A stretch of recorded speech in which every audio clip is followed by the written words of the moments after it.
그런 이야기를 많이 하지 않습니까? 우리 재벌들 이야기도 하고 검사들도 본인들이 그런 상류층이라고 생각을 할까요? 어울리다 보면 되고 싶죠. 본인들도. 아니, 국민은 개돼지인데요. 그러니까 기자들이 법조 이제 들어가서 검찰들이랑 자주 어울리다 보면 자기들도 검찰로 착각하는, 검사로 네. 착각하는 기자들이 생겨요. 그러면 검찰의 경우에는 내가 특수부여서 재벌을 수사해요. 그럼 그 재벌들이 영감님 영감님 하면서 대우를 해주고 뭔가 또 그에 맞는 보상을 해주는 경우들이 있잖아요. 그럼 내가 이 사람들의 위에 있어. 내가 수사하기 시작하면 꼼짝도 못해. 그러면은 서열 관계가 위라고 생각하고 안하무인이 되는 거 아니겠습니까? 네. 그 우리 대변인이 국회 생활 해보시면 국회에 오는 검사들도 만날 수 있잖아요. 있죠. 국회에 오는 고위공직자들은 네. 사실 굉장히 다소곳한 자세로 오지 않습니까? 그럼요.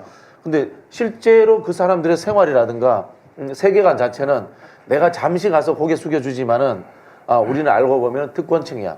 우리는 상류층이야.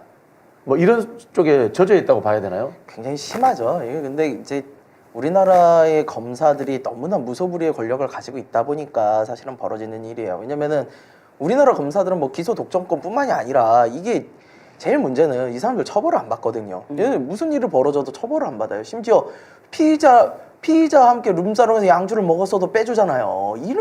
이런 경우가 세상에 어디 있어요. 그러니까 검사 상대로 기소해가지고 뭐 유죄 나오는 게 0.2%? 뭐 0.1% 이렇답니다.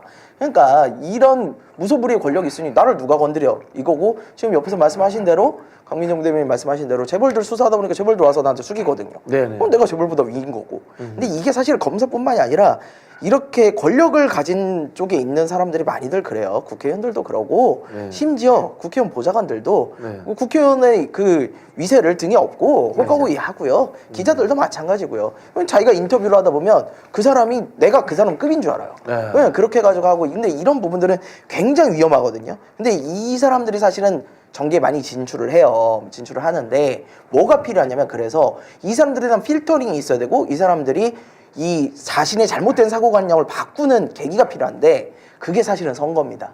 이분들이 나가서 지역구에서 국민들을 만나다 보면 이 자기가 굉장히 높은 사람인 줄 알았는데 어쨌든 국민들은 다 숙이고 다녀야 돼요.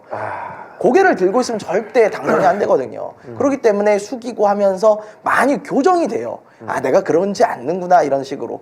근데 이런 과정을 거치지 않고 가장 큰 권력을 쥔 게 바로 지금 윤석열입니다. 예. 그러니까 검사했던 시절 그대로 나는 무조건 옳아. 쟤네는 틀려. 쟤네 틀린 놈들 내가 잡아 넣어야 돼. 이 생각만 가지고 권력을 이만큼 가져가 버리니까 일이 이렇게 됐다고 저는 보이고요. 권성동은 그러면 앞으로 미래가 없네요. 고개 숙이지 말라고 아예 공표를 해버렸으니까. 권성동 그분은요, 그렇게 다른 사람들이 얘기하고요, 지역구 가면요 본인도 안 그래요.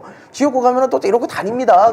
그래놓고 이제 다른 사람들한테는 그냥 얼굴 두꺼워지를 하는 거고요. 네. 그러니까 이제 21세기 정치학에서 가장 큰 문제가 기술 관료적 문제예요. 네. 그러니까 기술 관료들 같은 경우가 기술이 무한하게 발달하니까 자기 권한이 있잖아요. 그러니까 자기가 최고예요. 근데 국회에 가면 멍청한 국회의원들이 쓸데없는 얘기를 많이 해요. 그렇지. 그러니까 자기들이 진짜 그래요. 그러니까 그런 생각합니다. 그러니까 돌아오면 자기가 미치는 거예요. 뭐 저런 인간들이 다 있지? 아무것도 네. 모르면서 그냥 자기가 국회의원이라고 그러면서 네. 토론을 안 하려고 해요. 저자들하고는 토론해봤자 아무것도 나올 게 없어. 그러니까 우리 마음대로 가야 돼. 그러니까 그때부터 토론이 사라져요. 토론이 사라지면 민주주의가 작동하지 않는 거거든요. 그러니까 이게 오랫동안 진행되면 기술 관료들 같은 경우 윤석열이라는 인간과 딱 붙게 되면 자기들 마음대로 하는 거예요. 다 필요 없어요.